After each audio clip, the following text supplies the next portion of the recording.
There are so many unexplored wild edible plants that you will find in the present day, but uh, not many people are aware of it, and they have got a huge values with respect to food, with respect to medicinal values. So today I'll be talking about some of the important unexplored wild edible plants of India. Hello everyone, this is Dr. Supriya, and I'm here to take a session on unexplored wild edible plants of India. So you can see here food wild plants consuming wild plants is not a present day activity. It has been going on since a very long time, since the ancient period, where people initially used to gather food from the wild, from its natural habitats. Like they may be collected from the forest, they may be collected from grasslands, wetlands, riverbanks, and other natural habitats. So they people used to heavily rely on wild plants rather than the cultivated plants. And later, when human civilization has taken place, and then slowly they start hunting for animals, for fishing, and then they learn to cultivate many of the plants.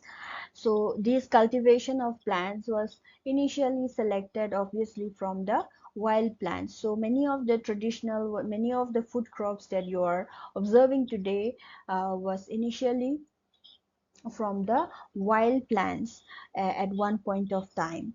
So this is something about the history. So if you talk about our country, then you will find a rich biodiversity when it comes to India. This is mainly because of some important points to be considered. The first one is it has got a diverse climatic conditions, diverse landscapes.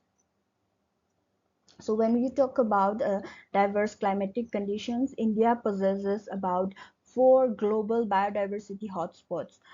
Those are Himalaya, the Western Ghats, Indo-Burma biodiversity hotspot, and the Sundaland. So each of these biodiversity hotspots you can find. These are rich in medicinal plants, and not only plant species. You will find a rich biodiversity with regard to fauna. So you can see, even if the country is a small part as compared to you know the global area, then even though it occupies a small position or small area, it takes a position of 8% of the world's recorded biodiversity. So you will find alpine Himalayas, you will find tropical rainforests, and then coastal ecosystem. You will find grasslands, wetlands, mangroves, and then different kinds of forests, vegetation. You will find, for example, the dry deciduous forest, the um, evergreen forest, moist deciduous forest, all types of vegetation you will find in the country. And on top of that, each of these each of these areas, they are occupied mainly by the indigenous and tribal communities. You will find in every state of India, you will find some communities which are indigenous, either indigenous communities or tribal communities. So they have procured all the information with regard to ethnobotany, with regard to the food and medicinal uses of the local plants. They have got a good knowledge about that, which has been passed down from different generations. So these are very important with respect to the India's biodiversity and its sustainability. So first of all, we need to ask a question, that is, why are we focusing only on the unexplored edible plants and not cultivated or imported plants that we have? So first of all, if you consider an wild plants to that of a cultivated plant, the same species, you will find that the wild plant will always have a higher level of nutrition. Uh, like it will have a higher level of vitamins, minerals, dietary fiber as compared to the cultivated one, even if it's the same species. So mainly because when you find plant species in the wild, they are continuously under stress conditions. They are continuously competing with the species or next to them in the wild.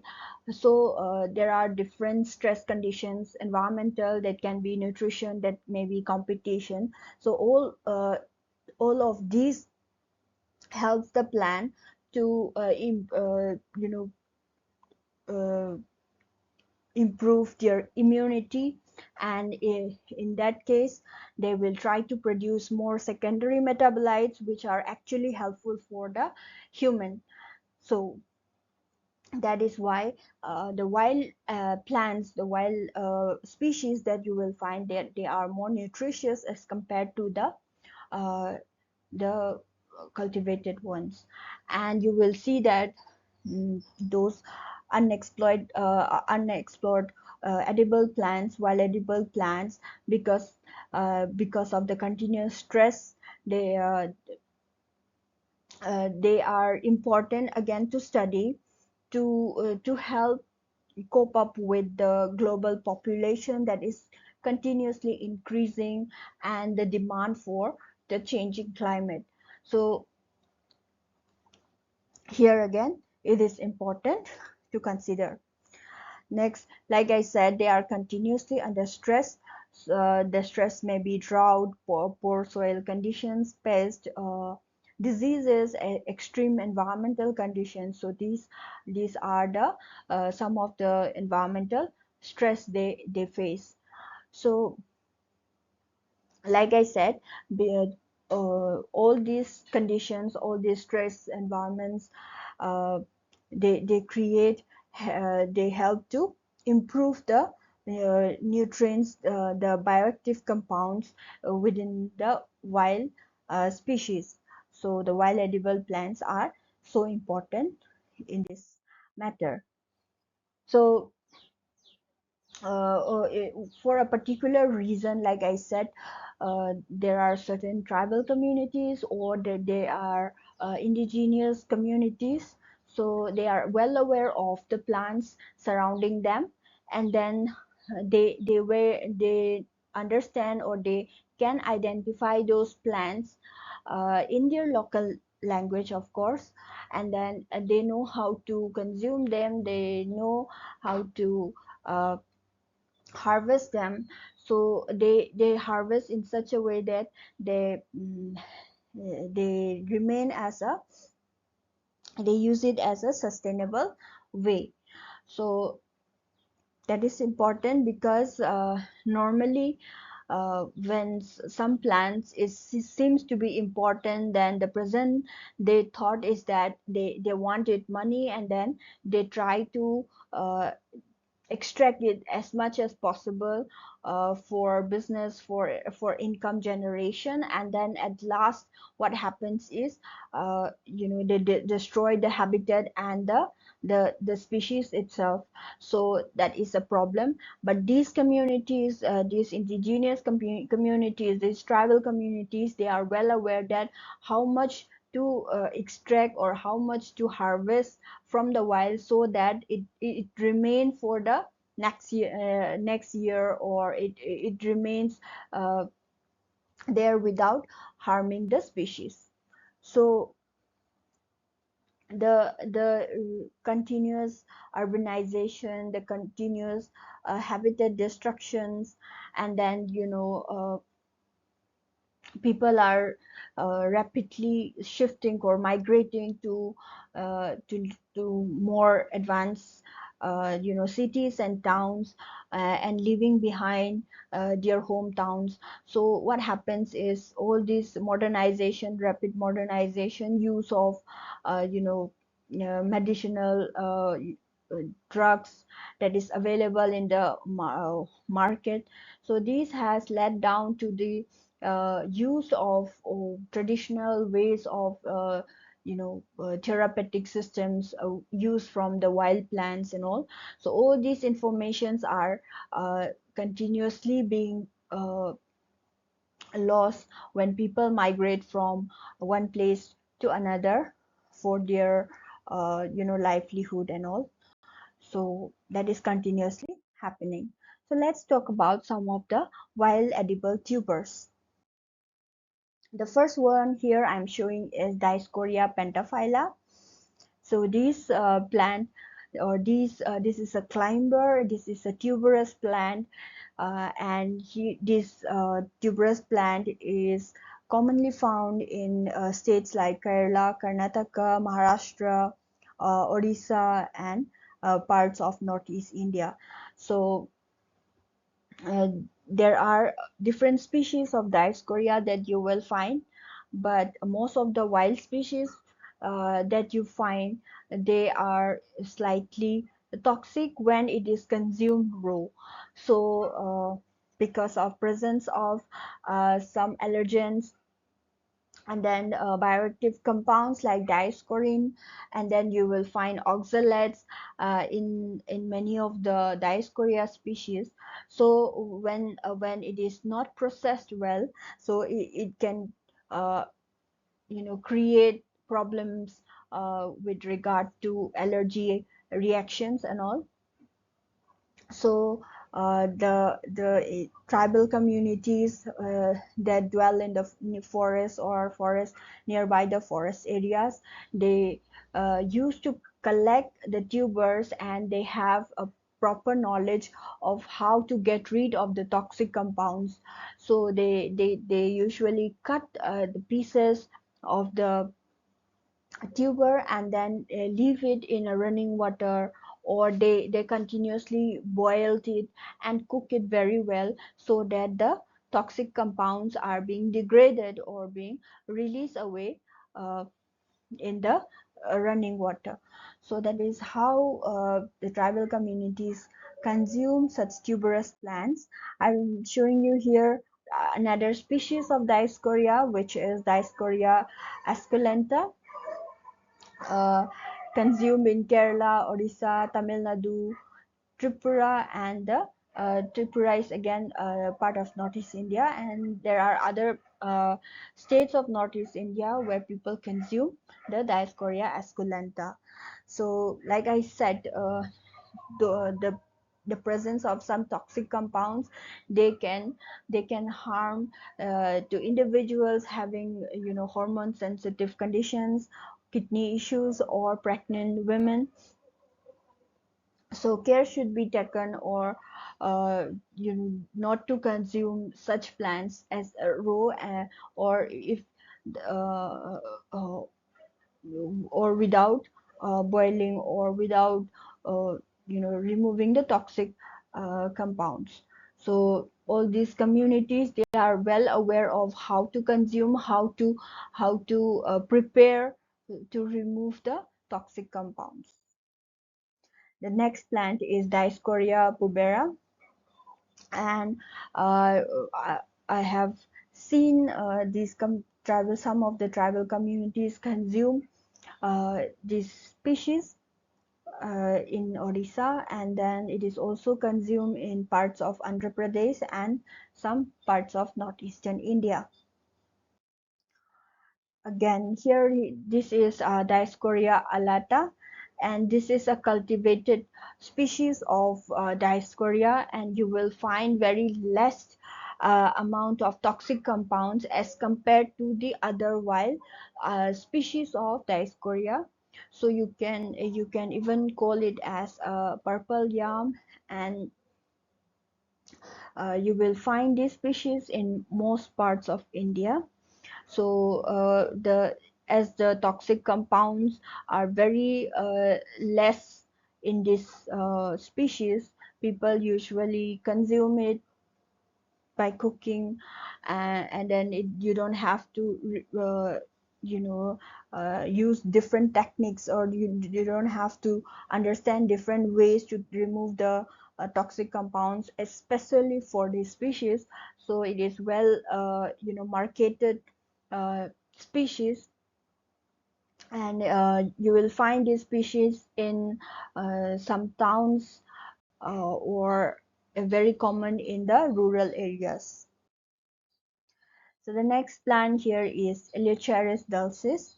This this is from the family Cyperaceae. So the tuber that I talked about, that is from the family Dioscoriaceae, and this tuberous plant is from the family Cyperaceae, and you will find that these plants very uh, commonly, or sometimes you will find it in the wetland areas, or which are uh, or a small lake areas you will find. So you can see the tuber here.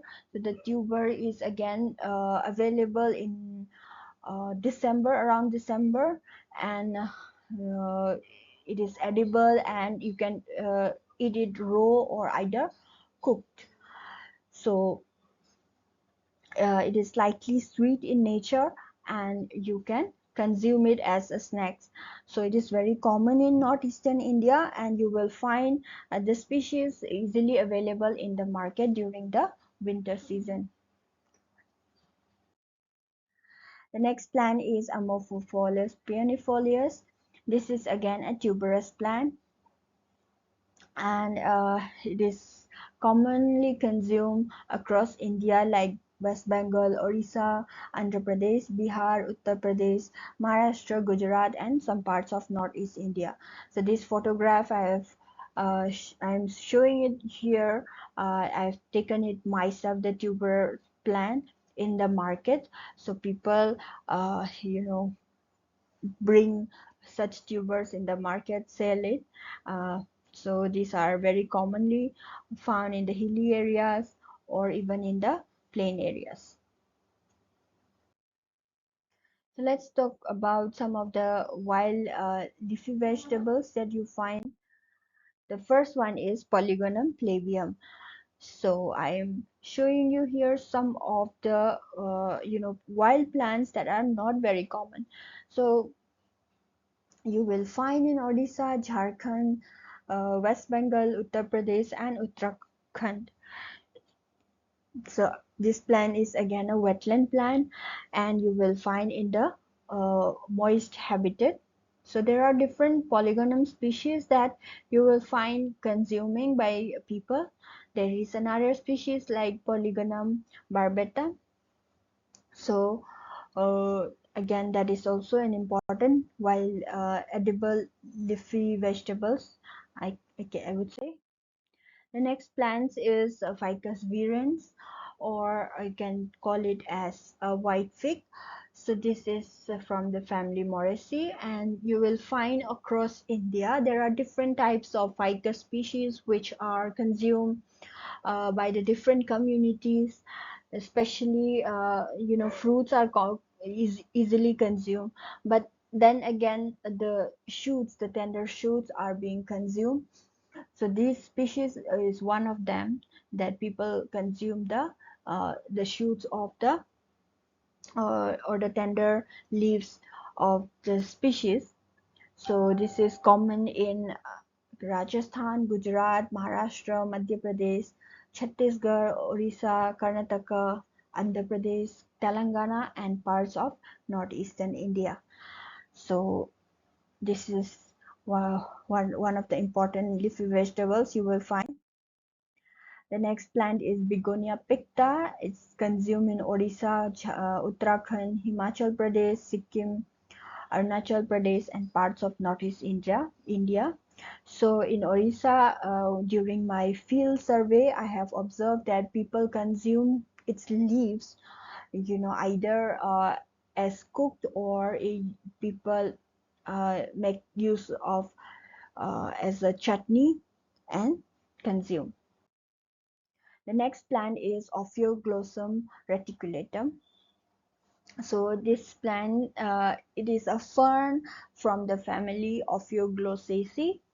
So the, this plant is not very common. You will find this fern growing in the forest, inside of the forest floor, and so the forest dwellers, they go and collect the species, and because you will not find it very easily. So if people even find it, they use it, or they only collect it for consumption.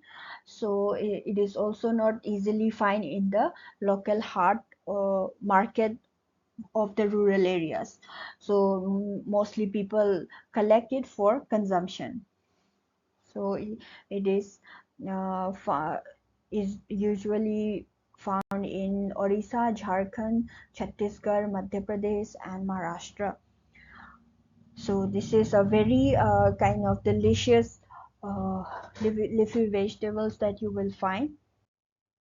The next plant is Ceratopteris thalictroides from the family Pteridaceae. This is again a fern that you will find in the wetland areas, and so it's also known as water sprite. So this you will find in different parts of India, including Assam, Manipur, Meghalaya, Tripura, Arunachal Pradesh, uh, and then you will find in West Bengal, Orissa, Kerala, and parts of eastern and western Ghats. So people consume it as a leafy vegetables. Okay. So the next plant here is Molugo pentaphylla from the family Moluginaceae. So I have seen this in the market areas, and locally people call it here in Odisha as pitta sag, because the leaves are slightly bitter in taste, and people consume it as vegetables.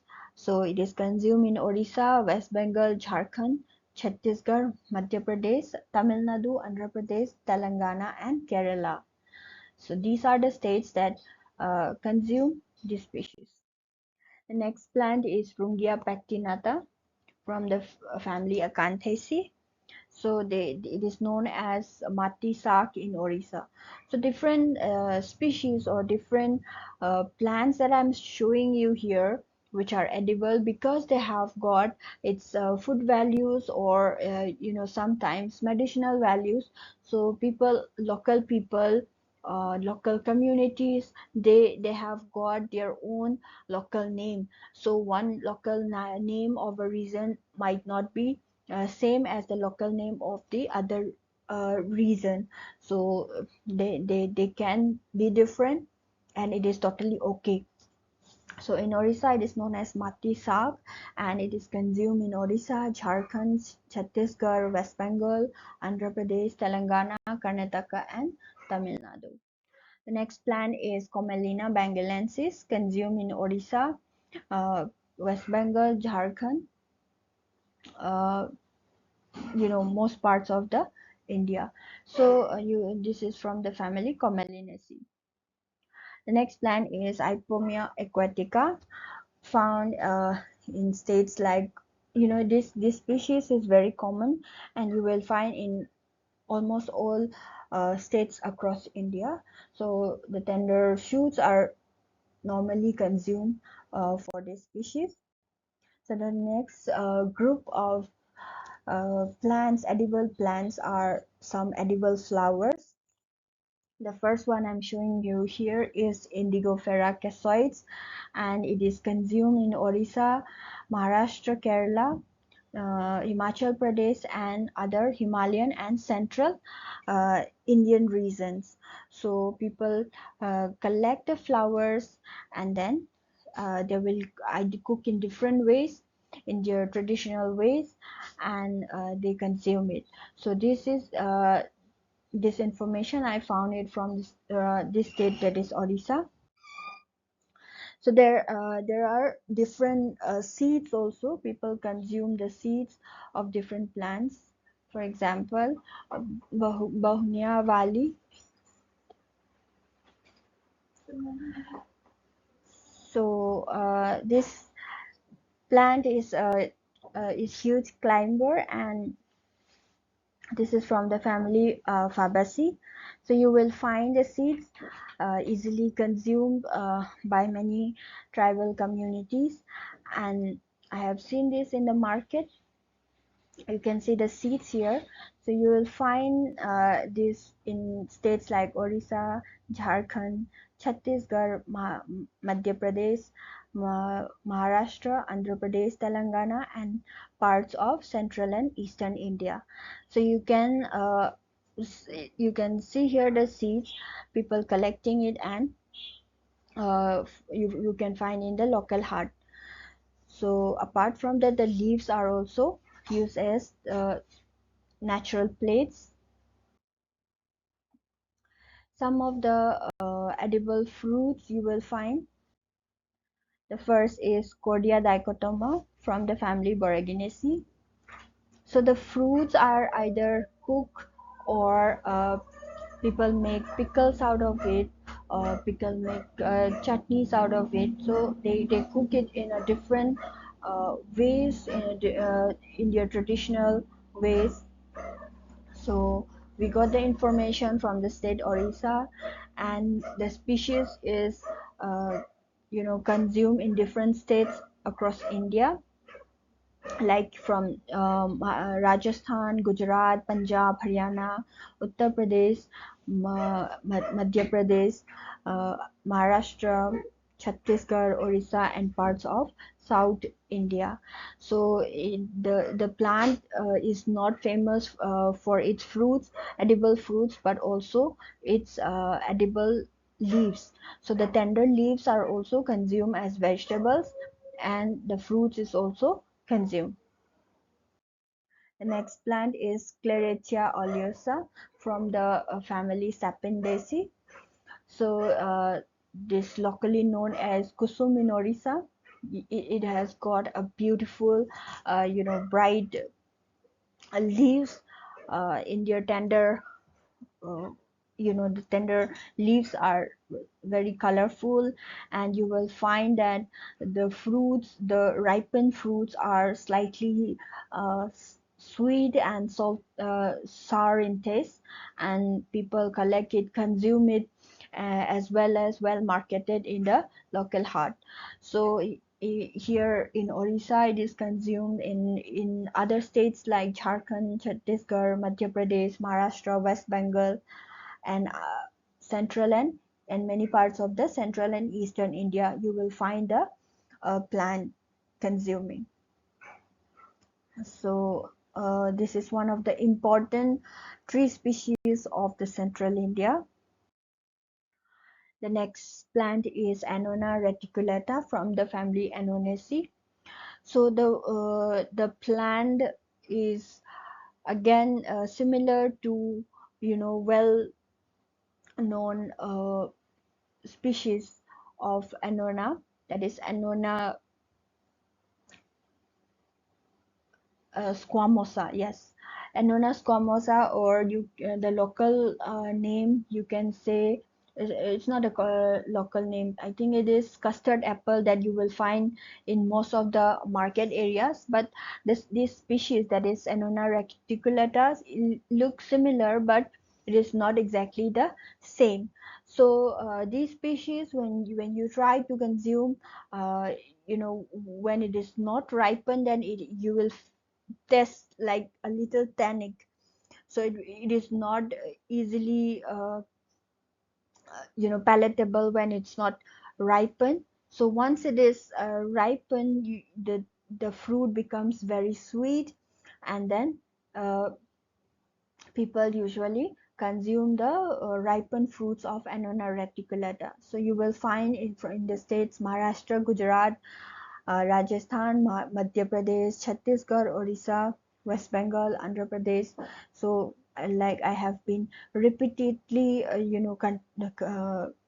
talking about the states where uh, all these fruits and then flowers are being consumed, and they are almost the same till now. So the next plant here is Cochlospermum religiosum. So the flowers are consumed, the young leaves and the gum are also consumed. So something very unique about this plant is that in a particular area in Orissa, in a district of Sundargarh. So what people do is people make sweet out of the bark of this tree. This is a tree species, and the sweet is known as Sarsatia. So this is a famous sweet of this area, Sundargarh, and these are very famous in the state. So you can see here the different plant parts has got different values with regard to food and therapeutic systems, but here mostly we are considering the food. So this species is from the family Bixaceae. So here this plant or this tree you will find in states like Orissa, Chhattisgarh, Jharkhand, Madhya Pradesh, Maharashtra, Telangana, Andhra Pradesh, Karnataka, and Tamil Nadu. So all these unexplored plants you will find it has got a huge nutrition, it has got minerals, it has got fibers, it has got abundant uh, you know uh, nutrition. So these are much more better than the cultivated ones that we find in the market, but we have to make sure that these are being used or you're harvested in a very sustainable way, like how these tribal communities harvest it. They have a particular way of harvesting, they have a particular timing for harvesting, methods of harvesting. So we should learn from them. So all these unexplored plants, they can be used for future food security uh, aspect, and then it has got a climate resilience because they are used to the changing climate, and they are well adapted to the stress environments. So it has got medicinal values, and then they help to preserve the biodiversity. uh, so it is again very important. So the tribal communities, these indigenous communities, they generate livelihood out of the wild edible plants, mostly from the forest. So there are some research gap you will find uh, in some of in most of these plants, wild edible plants. You might not know, or the scientific community might have less information about the nutritional composition, phytochemical constituents, and then it might be far from the knowledge of toxicity and safety. So we can work on that, we can understand its nutritional composition, and then its bioactive compounds, whether it is safe or not, whether it can be cultivated in future, whether it has a market potential. So these has to be investigated, so that they can be used in the future for crop development or a better nutritional uh, inputs. So here I'm showing you the species. Here is Maduka longifolia. The previous plant that I showed, I think that was a sal tree or sal flowers depicting.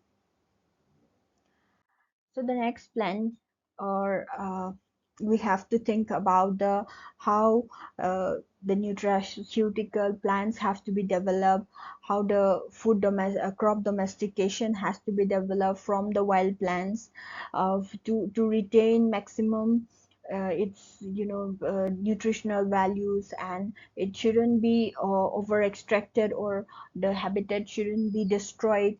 So we have to make sure of all these things and how we should develop for the future nutraceutical development. So like I said, it can be used for food and nutritional security and sustainable livelihoods.